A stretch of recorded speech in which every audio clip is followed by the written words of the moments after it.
तर निवडणुकांमध्ये हाणामाऱ्या बंदूक दाखवणं असे प्रकार घडल्याचं सुप्रिया सुळेंनी म्हटलेलं आहे। अशा घटना राज्याच्या इतिहासात पहिल्यांदाच घडल्याचंही सुप्रिया सुळे म्हणतात।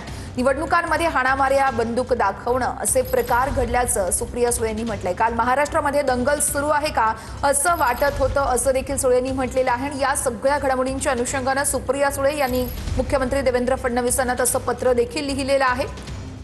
अशा घटना राज्यात इतिहासामध्ये पहिल्यांदाच घडल्याचं सुळे म्हणतात। महाराष्ट्रामध्ये गेल्या महिन्यांमध्ये एक मोठी अतिवृष्टी झाली आणि काल माननीय शिवराज सिंग चव्हाणांचं स्टेटमेंट आलं की महाराष्ट्राला कर्जमाफी करायचा आणि मदतीचा जो प्रस्ताव होता 14 लाख हेक्टर जमीन ही अतिवृष्टीमध्ये वाहून काही ठिकाणी गेली आहे। शेतकरी प्रचंड अडचणीत आहे। पण हे दुर्दैव आहे की कालच्या शेती मंत्र्यांचं कालचं स्टेटमेंट होतं की महाराष्ट्र सरकारकडून काहीच प्रस्ताव अजून आलेला आहे।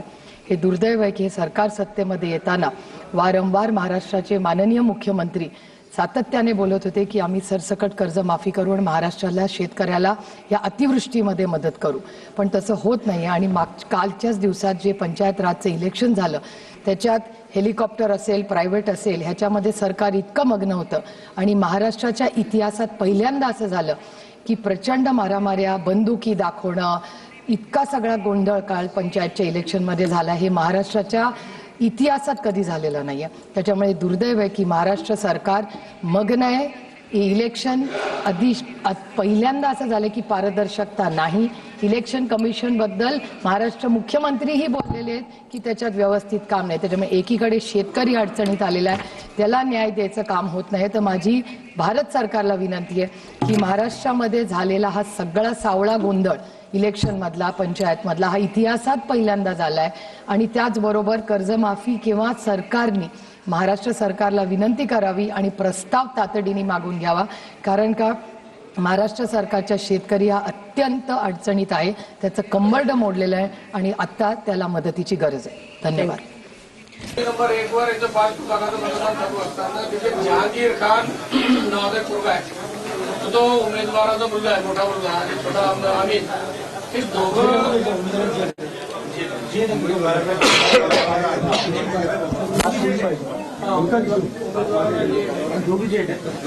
तर ही दोघं मंडळी कंटिन्यू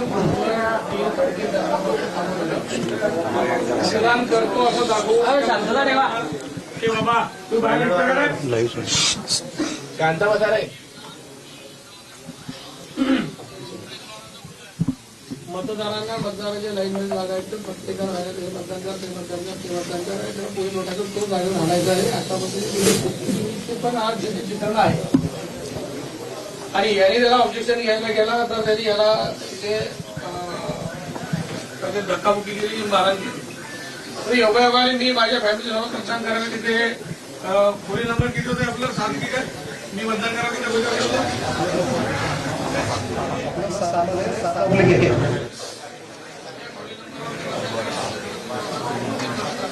सगळे पत्रकार पण होते। माझी भेट तिथे मला चालू होते त्याच्यावर बेकायदेशीर ही हा जो जहांगीर खान आहे हा आमीन हा इन्स्टिट्यूटर आहे।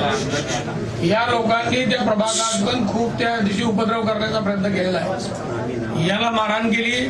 निवडणुकीचा जो प्रोटोकॉल आहे की तुम्ही यायचं मतदान करायचं निघायचं तो तोडून यांनी निवडणुकीची आचारसंहिता भंग केली। तिथे तासभर तो तासभराच्या वर थांबला होता। त्याच्याकडे आपल्या सीसीटीव्हीचे पुरावे आहेत। मला असं वाटतं की ते सीसीटीव्हीचे पुरावे तपासले पाहिजे आणि हा काल रात्री गुन्हा दाखल करायला आला, तुमच्या लोकांनी त्याचा गुन्हा दाखल करून घेतला नाही, ते कारण काय? रात्री 5 वार्ड से मेरे मम्मी उम्मीदवार वो 4 के बाद में आया। अरे गुन्हा दाखल रात में 7 बजे आया। 7 वाजता बाहेर गोंधळ चालू होता, शटर लावलेलो पुन्हा ठीक है। काल सर गोंधळ चालू होता. पोलीस स्टेशन हायजॅक होऊ नये म्हणून ते पोलीस स्टेशनचं गेट लावलेलं होतं. आपण गेटवर पोलीस उभे केले होते. पुण्याकडे हायजॅक करायला काही लोक आले होते, त्याचा अर्थ असा आहे. नाही, गर्दी होऊ नये. नाही, ठीक आहे, हरकत नाही. गर्दी होऊ कारण आमचं मी जे आरोप पाहिजे असं माझं मत नाही. फिर्यादीने फिर्याद दिली, तो निघून गेला चालेल. पण फिर्यादीची फिर्याद घेतली नाही म्हणून मी आज आलो आहे. तुमच्यावर आम्हाला काय हायजॅक करा आम्ही पण आलेलो आहे. आम्हाला तुम्हाला कायद्याच्या पद्धतीत प्रकरण झाला पाहिजे. कायद्याचं एक महत्व वेगळं आहे, ते राहिलं पाहिजे. म्हणून आज आम्ही इथे फक्त काल याची फिर्याद घेतली गेली नाही. काल मंत्री महोदय इथे आला होता. मंत्री महोदयाने त्यांचा दबाव टाकला, काय कोणाला फोन केले आणि एकतर्फा फिर्याद दाखल करून घेतलेली आहे. याची फिर्याद दाखल करून घेतली पाहिजे. तिथे बुथवर जे झालंय ते सीसीटीव्ही कॅमेरे आपण ताब्यात घेतले पाहिजे आणि त्याच्यानंतर पुढचं काम केलं पाहिजे असं मला वाटतं. म्हणून याची फिर्याद घेऊन घ्या, तो जी फिर्याद दिली ती आणि त्याप्रमाणे गुन्हा दाखल करा. ठीक पीवायसी साहेबांशी बोलायचं करा. नावं टाकणं त्यांचं काय टाकू द्या. फिर्यादी जसं देतो ना तशी फिर्यादी करून घ्या. ते तपासाचा भाग आहे. काय खरं काय खोटं.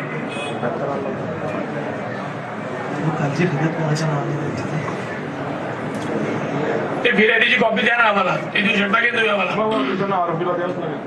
आरोपीला नाही देता येत, ती फिर्यादीला दिली पाहिजे. पब्लिक आहे, जसं पब्लिश होईल ते ऑनलाईन कोणी केले होते सर ती फिर्याद? त्यांनी केली होती का? तुमच्या कर्मचाऱ्यांनी केली होती. निवडून येणाऱ्या अधिकाऱ्यांनी करायला पाहिजे होतं ना तिथे. मारामारीचे डिस्कस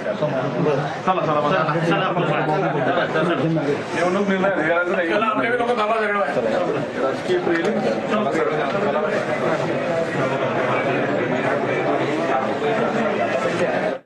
तर जळगावच्या मुक्ताईनगर पोलीस स्टेशनमध्ये आमदार चंद्रकांत पाटील हे दाखल झालेले आहेत. रक्षक खडसेंच्या दबावानंतर 5 जणांवर गुन्हा दाखल झाल्याचा आरोप आहे. पोलिसांना जाब विचारण्यासाठी आता चंद्रकांत पाटील हे पोलीस ठाण्यात पोहोचलेले आहेत.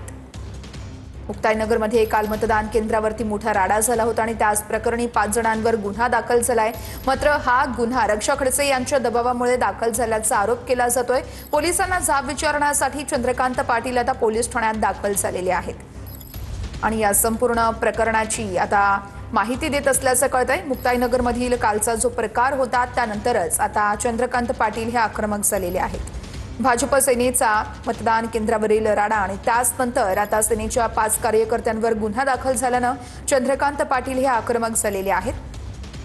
चंद्रकांत पाटील हे पोलीस स्टेशनमध्ये पोहोचले असून त्यांनी पोलिसांना जाबही विचारलाय.